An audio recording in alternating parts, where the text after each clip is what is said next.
ዩኒቨርሲቲ መቀለ ብዝተፈላለዩ ዓውድታት ትምህርቲ በቀዳማይ ካልኣይን ሳልሳይን ዲግሪ ከምህሮም ጸንሐ ተምሃርኡ ኣመሪቑ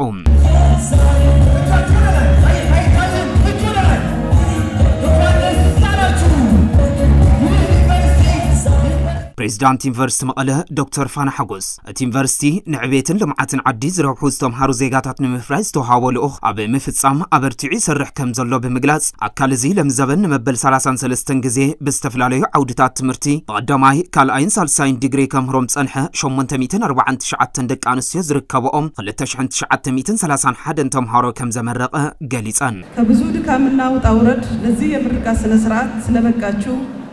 እንኳን ደስ አላችሁ በማለት የተሰማኝን ደስታ በራሴና በዩኒቨርሲቲ ስም ለመግለጽ እወዳለሁ። እንኳን ደስ አላችሁ።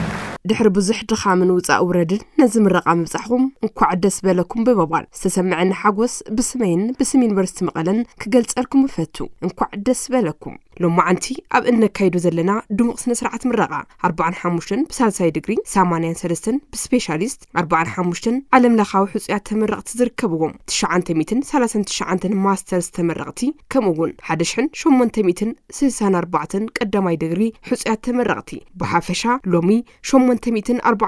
ደቂ ኣንስትዮ ዝርከብኦም 2931 ሕጹያት ተመረቕቲ ክምረቑ ቀሪቦም ኣለዉ ኣብ ዩኒቨርሲቲና ዝተምሃርኩሞ ትምህርትን ዘኻዕበትኩሞ ፍልጠትን ክእለትን ኣብ ተዋፈርሉ ዓውደ ስራሕ ተግባራዊ ብምግባር ህዝብኹም ብቕንዕናን ተወፋይነትን ከም ተገልግሉን ንመጻኢ ወለዶ መርኣያ ከም ትኾኑን በዓልቲ ሙሉእ ተስፋ እየ ምክትል ፕሬዝዳንት ጉዳያት አካዳሚ ዩኒቨርሲቲ መቀለ ዶክተር ዓብደልቃድር ከድር ተመረቕቲ ተምሃሮ ብዙሕ ጸገም ሓሊፎም ናብ ምረቓ ምብጽሖም ዩኒቨርሲቲ መቀለ ኣብ ዝኾነ ይኹን ጸገም ዝተውሃቦ ልኡኽ ዝዕውት ትካል ትምህርቲ ምዃኑ ምስክር ኢሎም የእናንተ የትምህርት ቆይታ ውስጣዊ ማንነትና ጥንካሬያችሁን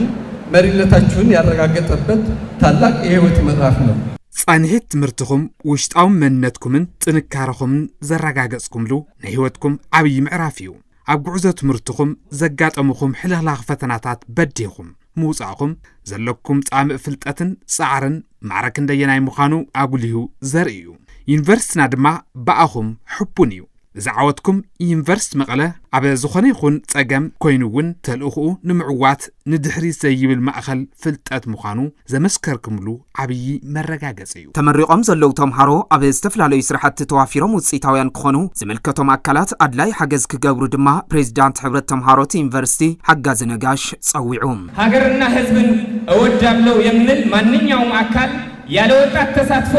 ሀገርን ይዞ የትም መድረስ እንደማይቻል ይታወቃል። ዓድን ህዝብን እፎትየ ዝብል ዝኾነ ይኹን ኣካል ብዘይ ተሳትፎ መናእሰይ ዓዲ ናብ ዝኾነ ደረጃ ከብጽሕ ከም ዘይኽእል ይፍለጥ። ስለዝኾነ ንመንግስታውን ዘይመንግስታውን ኣካላት ንዲያስፖራ ንምሁራት ንመራሕቲ ሃይማኖት ብሓፈሻ ንመላእ ህዝብና ክሕልፎ ዝደሊ ወሳን መልእኽቲ ለማዓንቲ ኣብ ቅድሚኹም ዘሎ መርኣያ ጽንዓትን ብርሃን ኮይኑ ደው ዝበለ ተመረቕ መናእሰይ ጽባሕ ተስፋ ቆሪጹ ኣብ ስደት ኾይዱ ንብዙሕ መከራን ሓደጋን ከይቃላም ኩልኹም ታሪካዊ ሓላፍነት ከም ዘለኩም ከዘኻኽር ፈቱ ተመረቕቲ ተምሃሮ ሕልኽላኽ ጸገማት ሰጊሮም ናብ ምረቓ ምብቅዖም ሕጉሳት ከም ዝኾኑን ዝቐሰምዎ ትምህርትን ፍልጠትን ንህዝቦምን ዓዶምን ንምግልጋል ከም ዝጥቀምሉን ገሊጾም ናይ ስነ ሕክምና ክፍሊ ተመሪቐ ትኸይድ ምምሃር ምስትምሃር ከቢድ ነይሩ ናይ ፈጣሪ ፍቃድ ኮይኑ ግን ኣብዚ መዓልቲ እዚ በጽሕና ኣለና ኣብ ትግራይ ብሕክምና ስኒ ብናይ ውሽጣ ብናይ ገጽና መንጋጋ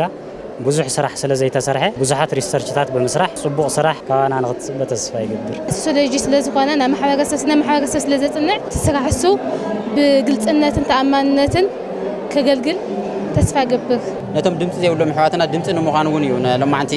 ትምህርቲ ዝወስድና ዘለና ማለት ኣብ ተግባር ወሪድና ንኹሉ ብዛእቱ ናይ ቃለ መሓላ መሰረት ንዓድና ንህዝብና ንሃገርና ክነገልግል ተዳሊና ኣለና ዩኒቨርሲቲ መቀለ ሎም ዘበን ዝተመረቑ ሓዊሱ ልዕሊ 150,000 ምሁራት ተመሪቑ ኣብ ዝተፈላለዩ ሃገራውን ዓለም ለኻውን ስራሕቲ ከም ዘዋፈረ ካብቲ ዩኒቨርሲቲ ዝተረኽበ ሓበሬታ የመላኽት